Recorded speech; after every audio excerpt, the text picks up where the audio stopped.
请教一个问题，随着人工智能时代的发展，很多人呢，当他面临无论是心理或者是心灵层面，或者是宗教层面的问题的时候，他都会下意识的倾向于寻求，比如说 DeepSeek 或者是 ChatGPT 的帮助，来快速的找到对应的答案。不知道对于这样的现象，您是怎么看待的呢？我觉得这样的寻找答案的方式，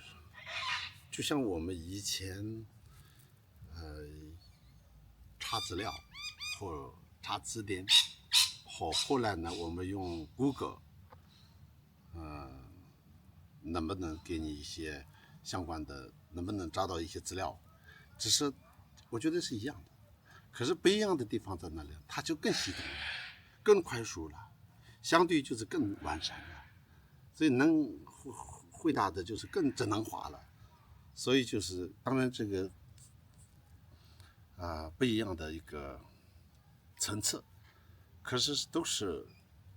完全可以说是助于我们的学习。但是呢，我不认为是它是非常全面的，就是因为它就是缺乏感情，或者一些人跟人之间的实际的非常个别的情况，它没办法全面回答。而且呢，它的一些分析呢，这个数据库里面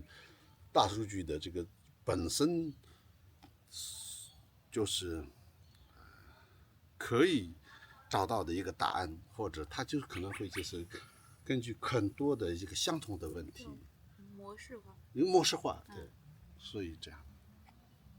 您觉得呢？我觉得 ChatGPT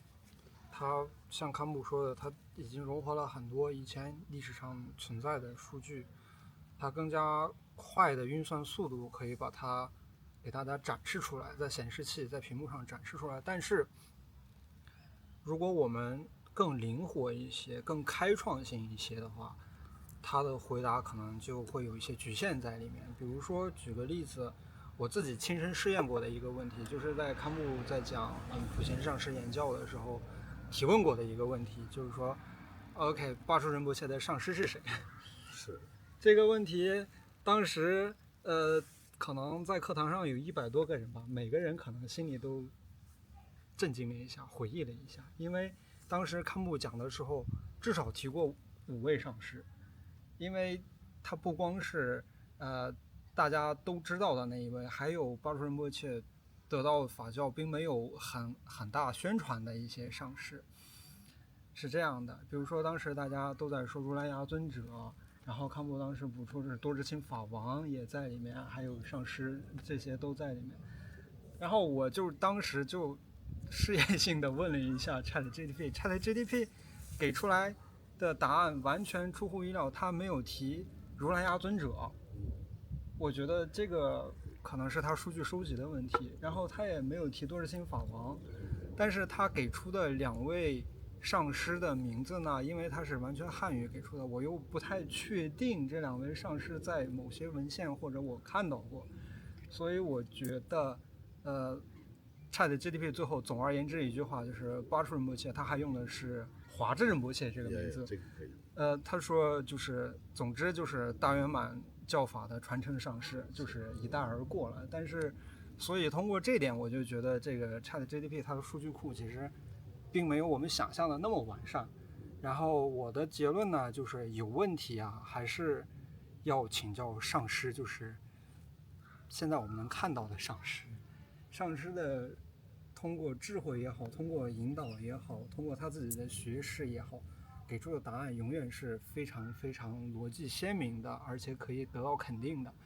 ChatGPT 吧，就是给我的感觉就是他在猜，我也在猜。其实我现在用一个比喻吧，我也了解你的意思，确实是这样的。但是呢，我觉得最重点不在于它完不完善，完善的问题是迟早可以解决的。就是他现在，比如说他70%正确了，那明年可能会80%正确了，再过3年就是99%都正确了，难道是那真的是解决问题了吗？我觉得不是这样。我现在举一个例子，比如说我们说的预制菜，是吧？或者在这个我们那个 7-Eleven 啊那边能买到的快餐店的很多的这种类似这些的这个菜，他们就是颜色很好看，种类都有，对吧？然后就是摆的也非常好看，而且吃了也肯定会吃饱。但是这个和一个专业的厨师在真正的一个厨房里面非常用心的认真的做出来，甚至你自己的家里的这个厨房里面，你的妈妈做给你，或者你的家人，或者你自己参与一起做出来的，有不一样的一个面环在里面。其实这是一个重点，所以数据达到的，你有知识上好像是得到了答案，但是你就是这上师也好，善知识也好，佛法老师也好，你跟他之间的关系呢，除了佛法的关系之外，有一种信任的关系在里面。而且我们信佛法之后，非常重要的一个是，我们重视传承，重视口传。为什么呢？这个之间有一个薪火相传的一种精神的传承在里面。所以呢，他给你的这个答案里面，就是有他的情绪，他的情感，也就是再用更高尚一点来讲的话呢，他的智慧和那种可能他的这个现象学的他的真悟的境界都包含在这个里面了。假设这个上师是有真悟境界的话，这个境界也是一种价值。所以他这个呢，已经超越知识能做到的一个范围，所以可能会真正的颠到你的心了。很多知识的东西是给出的答案就很精确或者很专业，但是不一定能进到你的心里面去，比较表面。对，比较表面的。所以呢，其实是有没有需要上师的开导引导，这个善知识是主要基于你本身对法和上师的理解和你和这个法上师之间的关系建立在什么样的一个基础上。这个上面有没有一个如法的所有从佛法里面所说的这种信任的基础、相信的基础，这其实我觉得一个非常关键的就是不一样的地方。其实这样的话，比如说一个你信任的你的父母或者非常信任的一个人，你难过的时候、伤心的时候、感情出问题的时候，类似这样的一个情况的时候，打电话跟你说的话和你书上看到类似的一模一样的一个内容说，其实是对你的心灵的作用是不一样的。所以很多时候是这种第一个层面呢，就是这个其实是人跟人之间上师和学生的这种关系上的互动是完全是另一个层面的互动，这个是暂时我觉得是那个 ChatGPT 没办法替代的。第二个是什么呢？非常个别的情况和情绪的你个人的情况呢，彼此之间需要一定的了解，他能给出一个正确的答案的。这个是他做不到的。这个我相信，更知道你想要对，非常知道的。所以呢，有时候这个个别的时候不一定是很甜言蜜语或者非常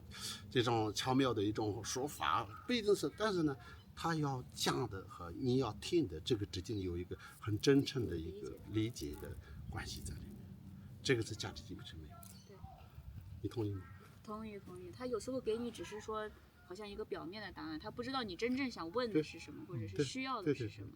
而且呢，有时候是非常有意思的，就像翻译也是一样。对。比如说我上个星期我们就有一个内容说，当时一个叫藏拉黑马拉玛，反正不是，就是有反正普贤上实验教的一个公案嘛。公案里面说的那个喇嘛后来做了什么呢？母语意识，母语啊什么的，母语是吧？母语对吧？母语3点水的母语，其实是超度意识，明白吗？但是藏文的吹这个直接翻译的话，确实是母语，但并不是母语，就是它是一个超度。所以你看呢，就是有时候呢，它背后真正的意思没办法字面的这个直接翻译就可以能够达到的。而且很多时候呢，就是有它的背后有各种文化啊、观念啊，用词相同，但是理解完全不一样的很多的存在。所以这个需要还是要人工的这个介入。对，你觉得？对，非常同意。